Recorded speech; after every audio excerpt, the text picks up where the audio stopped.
Hey, this is Travis back with another episode of the Rep by Rep Strength Podcast. So first and foremost, if you have not yet, I would encourage you to sign up for my monthly performance newsletter that will dive into one specific topic for performance per month. And you can find that at travisbarrett.com/newsletter. Secondly, I've got an email that sends out 3 times per week of just helpful tips on training, nutrition, and performance that'll come out Monday, Wednesday, and Friday. So head over to that at travisbarrett.com/email and get signed up for both of those so you can start off with the free content that will be helpful for you right away. So that leads me into what I wanted to discuss today, which is random training. So if you want random results, have a random exercise program, which I guess by description wouldn't even be a program, it'd just be randomness. So random training yields random results.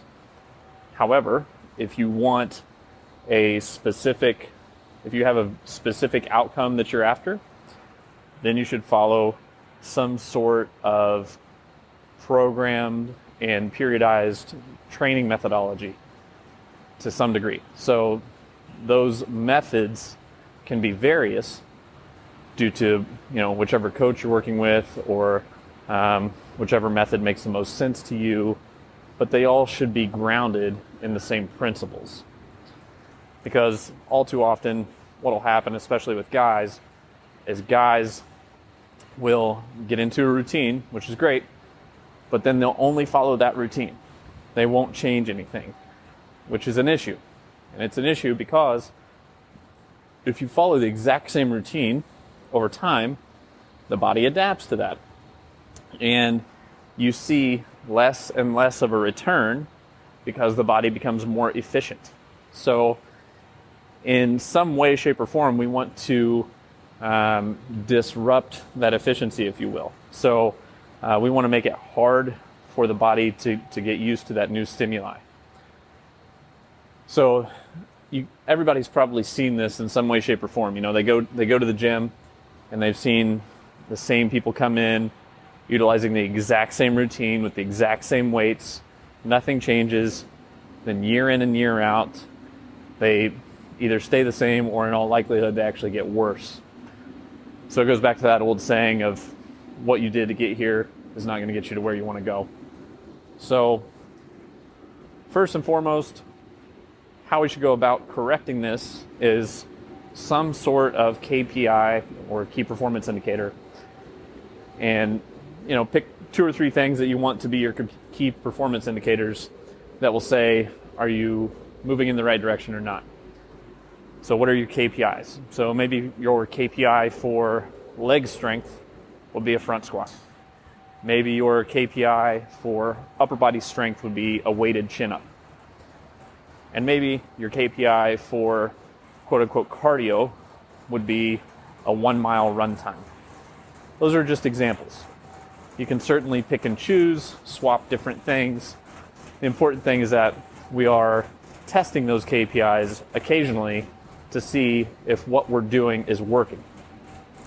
So from there, we need to evaluate what KPIs we want, and then we need to work the body through complete ranges of motion at least once a week.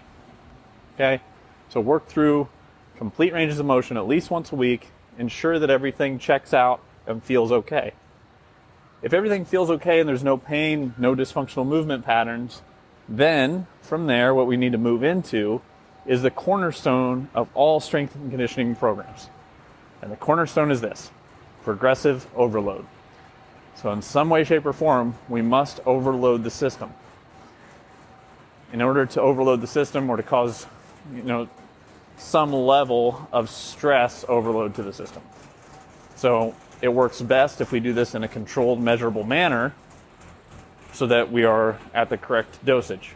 So if you've never done this before or written down any type of progressive overload, then It's going to be a little bit of trial and error, and that's okay. It's a learning process, but the big thing is to stay committed to the process. Because where you get in trouble is you start program hopping and you don't give the process enough time. So again, we might look at, hey, let's give it 6 weeks, 12 weeks, something along those lines, and stay consistent with the work that we're putting in. And then occasionally going back and reevaluating, are the KPIs that we picked out getting better or not? If they are, continue doing what you're doing. If they're not getting better, then tweak something, make an adjustment.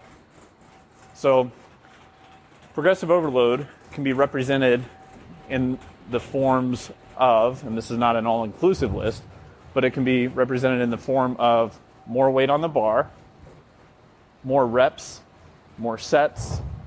Maybe you have a more dense workout, which means you've completed more sets, more reps, more total tonnage, and I'll touch on tonnage in a moment, in a shorter period of time would be an example of density. And tonnage is another simple way to evaluate and to measure a training session. So all that is just the weight that you've used times the total reps. And then that'll spit out a number and say, there's your tonnage. So maybe week 1, you did 2,000 pounds of work. Week 2, 3,000 pounds. Week 3, 4,000 pounds.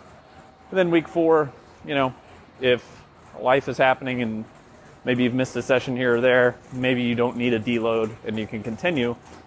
But on the flip side, if you're very religious and you stick with your training sessions and won't miss a training session ever, maybe in that 4th week you're ready for some sort of deload. And a general rule of thumb with the deloads, it's basically going to be, a 30% reduction in volume and intensity.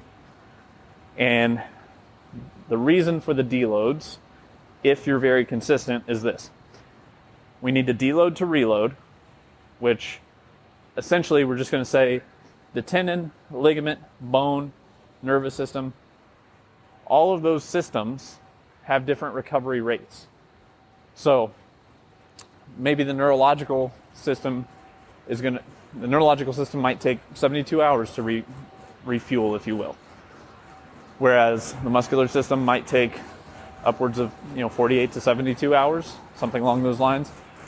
Whereas the tendons and ligaments might be drastically behind multiple days, multiple weeks, due to lack of blood flow, just the nature of the beast, compared to bone.